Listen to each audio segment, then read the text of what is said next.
Oui, oui, on l'a fait. Oui, on l'a fait. Oui. Ça, c'est le PSG.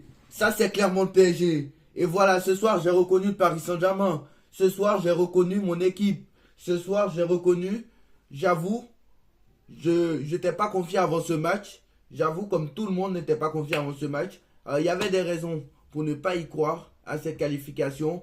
Première chose, parce que le Paris Saint-Germain n'a pas gagné à l'extérieur en match élimination directe depuis très longtemps. La dernière fois qu'ils l'ont fait, je crois que c'était au Bayern de Munich, sur le terrain du Bayern de Munich. Bon, après, ils l'ont fait face à la Real Sociedad. Donc maintenant, le PSG peut le faire. Ça, c'est possible maintenant. Maintenant, le PSG peut le faire. Alors, c'est vrai, on va pas se mentir. On va revenir en long et en large sur ce match. On va revenir en long et en large parce que tout le monde n'a pas été parfait. On a été un peu... bon, on va en parler de ce match très longuement. Mais je suis trop content. Victoire du Paris Saint-Germain 4-1 contre le FC Barcelone.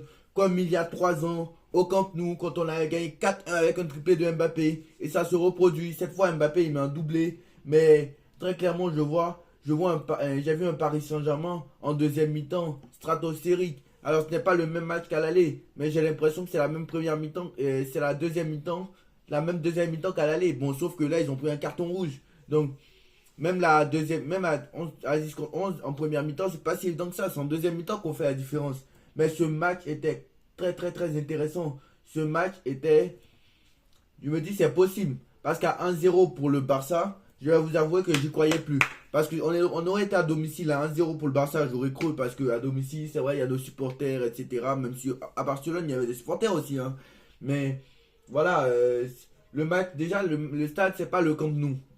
Faut dire la vérité. C'est pas le Camp Nou. Mais ce match, et en plus, on avait une stat, c'est que Fred Hermel, je sais pas si c'était Fred Hermel, le journaliste espagnol d'RMC Sport que tout le monde connaît bien pour tous ceux qui regardent beaucoup RMC Sport, a dit que le Barça gagnait plus souvent ses matchs à l'extérieur qu'à domicile. Et en Liga, ils ont remarqué ça parce que le stade, ce n'est pas le Camp Nou, c'était Montjuic. Mais il gagnait plus souvent à l'extérieur. Et ça s'est encore vu ce soir. Alors ce soir, j'avoue, tous ceux qui m'ont envoyé des messages, merci beaucoup. Il y a des potes qui m'ont envoyé des messages, les supporters pro-barcelonais qui ont dit que oui, bien sûr, si c'est pas carton rouge, on ne gagne pas. Vous êtes que des rageux, vous êtes que des rageux parce que ce soir, ce n'est pas de la faute du Paris Saint-Germain. D'accord, j'avoue, le carton rouge a tout changé. S'il n'y a pas carton rouge, peut-être même qu'on perd ce match 2-0. J'avoue qu'on perd ce match peut-être 2-0, 3-1. On perd ce match. Je vous avoue, ce match, on le perd. Et à la mi-temps, on n'en parle même plus. S'il n'y a pas carton rouge, mais le carton rouge, en plus, il est stupide. Le carton rouge d'Arojo qu'il a pris, c'est stupide. Parce que jamais il aurait fait la différence, Barcola, sur ce coup. Barcola serait passé, mais peut-être il n'aurait même pas marqué. Arojo nous a facilité la tâche, très clairement. Ce carton rouge nous a. Xavi aussi. Xavi à un moment, à 2-1, qui prend un carton rouge. Ou à 3-1, je sais même plus. Xavi, il a pris un carton rouge aussi. Voilà. Xavi, il a pris un carton rouge à 2-1. Mais bref, ça, c'est pas notre problème. Mais tu vois, Luis Enrique, même à 1-0, le mec. Même à 1-0 pour le Barça, le mec, il continue à donner ses consignes. Il dit, replace-toi. Toi, Vitinha, viens ici. Toi, Dembélé, viens ici. Toi, Mbappé, viens ici. Toi Ruiz, viens ici. Toi, et c'est ça un grand coach. C'est ça un coach. C'est ça, on dit, une physionomie. C'est ça, aujourd'hui, il y a eu un bon arbitre. Alors, c'est pas parce qu'on a gagné. Mais ce soir, on a vu que l'arbitre a bien arbitré le match, tranquillement, pas de soucis. Il a bien arbitré. Et en plus, comme ça revient à 0 pour les suspensions, je crois que ça revient à 0 si je ne me trompe pas. Et du coup, même pour la finale, je crois aussi que ça revient à 0. Donc, il n'y a aucun joueur qui est sur la menace d'une suspension. Il n'y a aucun joueur qui sera suspendu pour les demi-finales. Donc, normalement, pour les demi-finales qui se jouera le 30 avril, ça sera mardi prochain, je crois, si je ne me trompe pas. C'est mardi, pas ce mardi-là, mais l'autre mardi. Le 30 avril, le 1er mai, le 7 mai, le 8 mai pour les matchs retour. Le match aller sera à Dortmund parce que Dortmund s'est qualifié contre l'Atlético Madrid, donc ça fait deux pronos justes alors que la semaine dernière tout le monde avait dit, j'aurais tout faux dans mes pronos parce que soi-disant le Bayern sera à domicile et que ça va être très compliqué. Alors que le Bayern en quart de finale ces 2 dernières années n'a pas réussi à gagner un match parce que un partout à l'aller, un partout sur le terrain du Bayern l'année dernière contre City, un partout contre Villarreal l'année d'avant en 2022 et 3-2 pour le Bayern, pour le PSG l'année d'avant en quart de finale. Donc pourquoi Arsenal ne peut pas le faire? Arsenal peut le faire. Donc déjà sur mes pronos pour l'instant j'ai tout juste et bravo franchement bravo à Luis Enrique qui a dit hier en conférence de presse. Hier en conférence de presse, je vais encore remettre la conférence de presse de Luis Enrique parce que Luis Enrique y croyait et ça c'est la le grand changement parce que le grand changement par rapport aux autres coachs, c'est que les autres coachs à 1-0. Tu vois, Galtier à 1-0, il sera encore en train de noter sur son carnet, le mec. Je me rappelle très bien de Bayern PSG, de Bayern PSG au match retour. Quand le Bayern a mis le premier but, quand le Bayern a mis son premier but en deuxième mi-temps, t'as Galtier qui est là, qui fait comme ça encore, il est encore en train de noter. Alors que t'as Luis Enrique lui-même à 1-0, le mec il est encore en train de faire ci, place-toi, fais ça. Et c'est ça un grand coach, c'est ça un coach. Parce que le mec ne lâche pas ses joueurs. Est le mec est pragmatique. Le mec continue avec ses idées. Et le mec, même si ça marche pas, même si souvent on se régale pas dans le jeu, parce que j'avoue qu'on se régale pas dans le jeu. Mais avec qui on se régale? Seulement le Bayer Leverkusen me régale cette année. Franchement, c'est cette année, voilà. Mais en tout cas, franchement, c'est un match. C'est un match. C'était un match très bon. C'était un très bon match. Et c'est la première fois que je vois le PSG faire un grand match à l'extérieur en Ligue des Champions. Parce que c'était pas arrivé depuis longtemps. Il a dit, attendez, il a dit,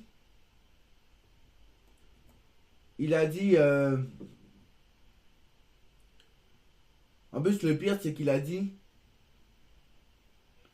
demain nous allons le faire, il a dit demain nous allons le faire. Alors je vais essayer de trouver cette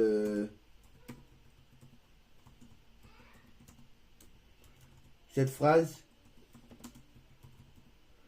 Qui va dire ça? Le mec, il a promis qu'on allait le faire et il va le faire. Le mec, il a promis qu'il allait faire ça. Voilà. On lui a posé la question, on lui a dit le match allait être très disputé, le résultat ne reflète pas ce qu'on aurait dû mériter. Ça, c'est vrai. Ça, c'est vrai, il a raison. Hein, mais bon. Je ne vais pas changer mon opinion sur Xavi. Mais bon, il a dit en gros, nous sommes prêts. Mais voilà, hier il a dit en conférence de presse, nous allons le faire. Alors je vais essayer de trouver ces...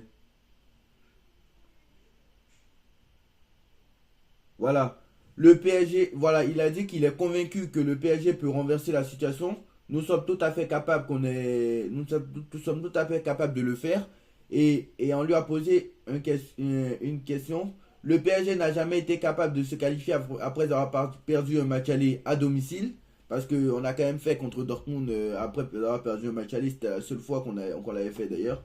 À Dortmund, qu'on avait perdu 2-1, on a gagné 2-0 après en 2020. Mais il a dit, les journalistes lui posent la question.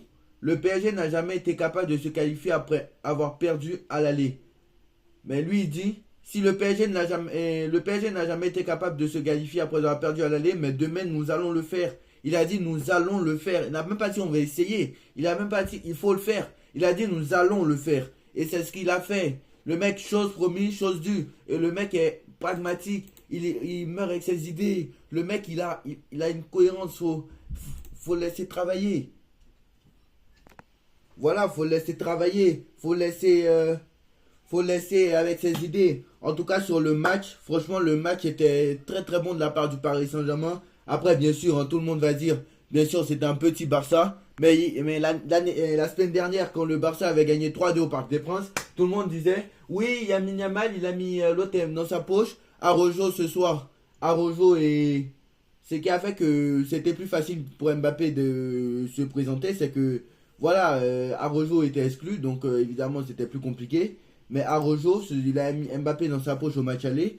Je savais qu'Mbappé n'allait pas rater 2 matchs de suite. Mais ce soir, voilà, tout le monde a dit oui, oui, le Barça va se qualifier tranquillement parce que tout le monde a pensé que le Barça allait se qualifier tranquillement. Même moi, j'y ai pas cru, hein, personnellement. Moi, je me suis dit, on va perdre encore le match retour 2-0 au moins. C'est pas possible.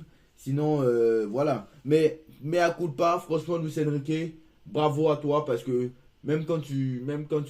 franchement, le mec a 10 contre 11, le mec, il est pragmatique, il reste concentré sur ses idées. Et le mec, il reste concentré, même si ça ne marche pas, le mec au moins il tente des choses, il continue des choses. Par exemple, sur ce match, franchement, il y a eu beaucoup d'occasions.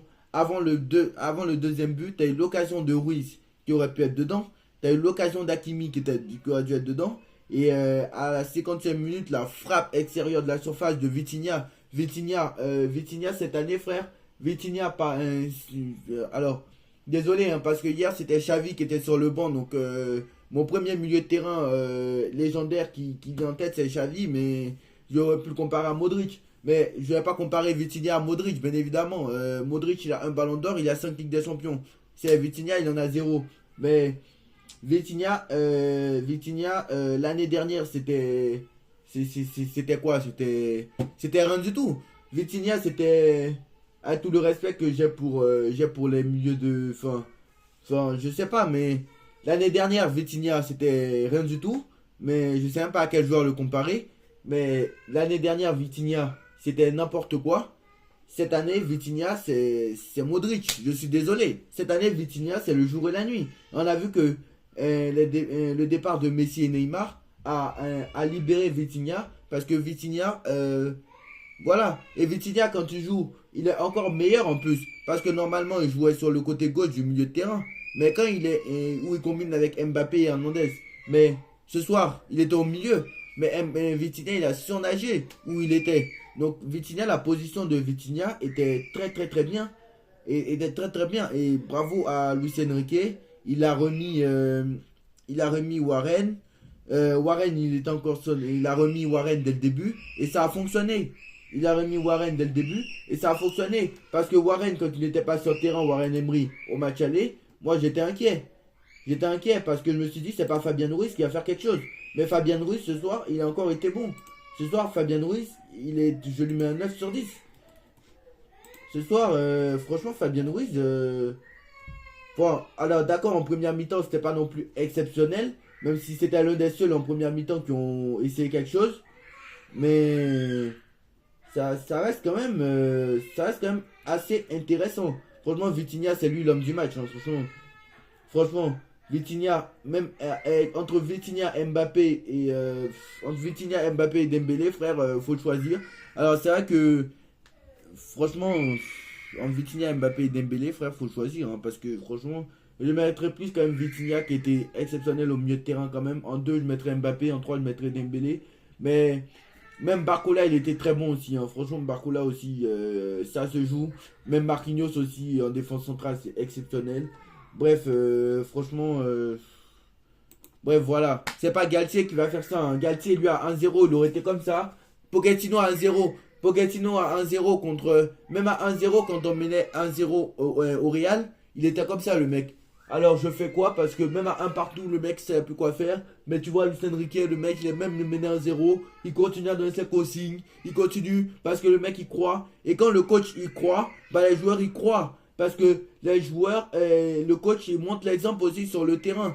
Parce que, voilà, quand ton coach, il croit, les joueurs, ils croient. Et ça fonctionne. Comme quoi, rien n'est impossible. Voilà, aujourd'hui, c'est nous qui avons mis une remontada au FC Barcelone. Et pas le contraire. Parce que nous, on les subit, malheureusement, les remontadas. Et cette fois-ci, bon, pour la deuxième fois, on a réussi à mettre une remontada parce qu'on l'avait fait contre Dortmund, quand on avait perdu 2-1 en 2020 à Dortmund. On avait réussi à le faire. Mais voilà. L'occasion de Gundogan, à un moment, même à 2-1, l'occasion de Gundogan. Avant, il y a eu une grosse occasion pour Gundogan. Bref, voilà.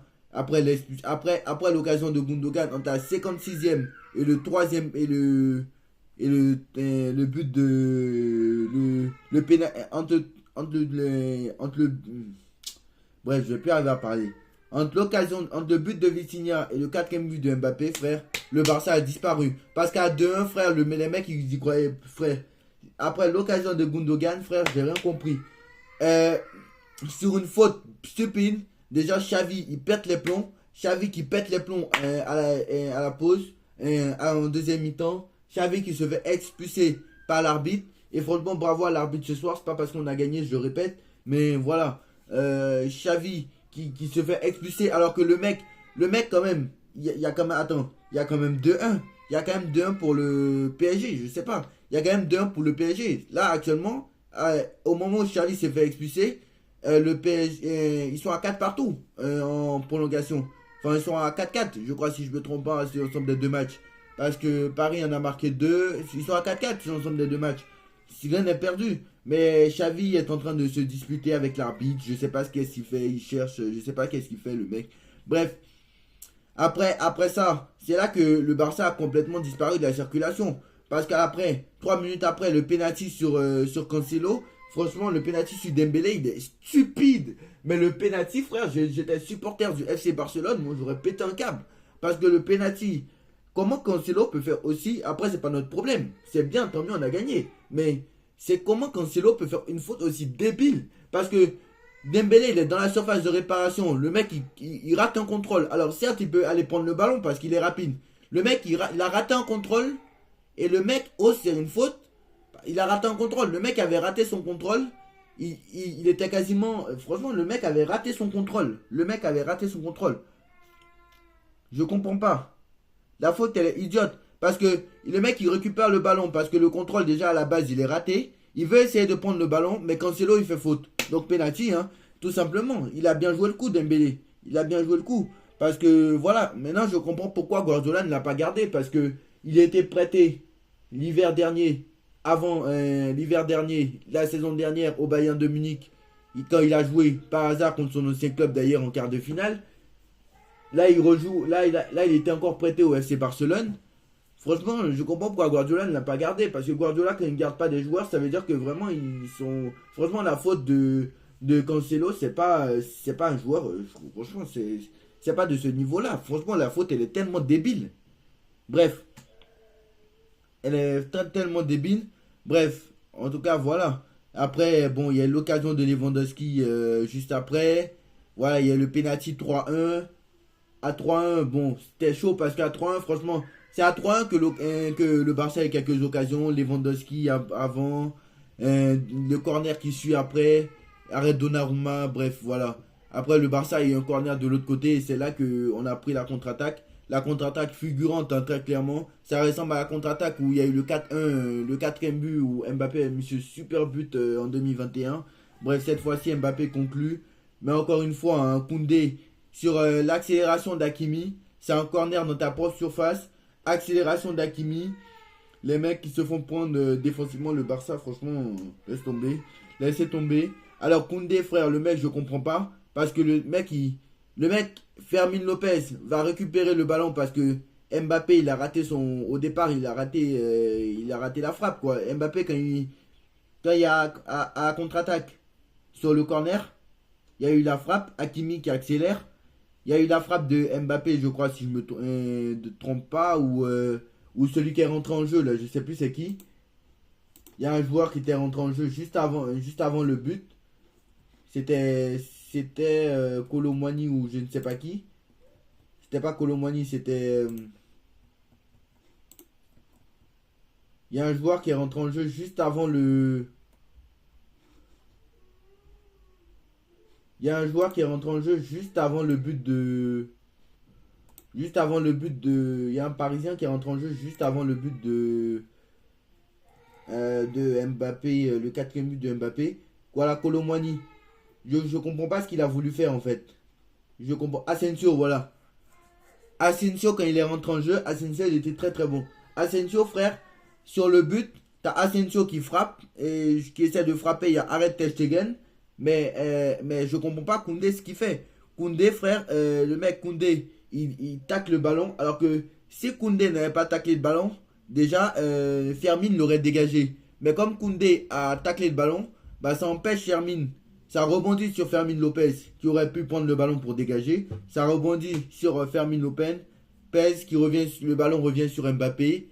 Bref, ils se sont emmerdés. Le ballon revient sur Mbappé. Mbappé conclut. Ça fait 4 buts à 1 pour le Paris Saint-Germain. À 4-1, c'était terminé. Bref, il y avait 2 buts de retard, c'était terminé. Bref, voilà. En tout cas, Paris va se qualifier pour les demi-finales de Ligue des Champions. On affronte Dortmund. Dortmund qui s'est qualifié aussi contre l'Atlético Madrid. Donc voilà, c'est une joie incommensurable. Et tous ceux qui vont dire, j'ai un message aux supporters barcelonais, parce que là, il y a 20 minutes de débrief, déjà, c'est trop.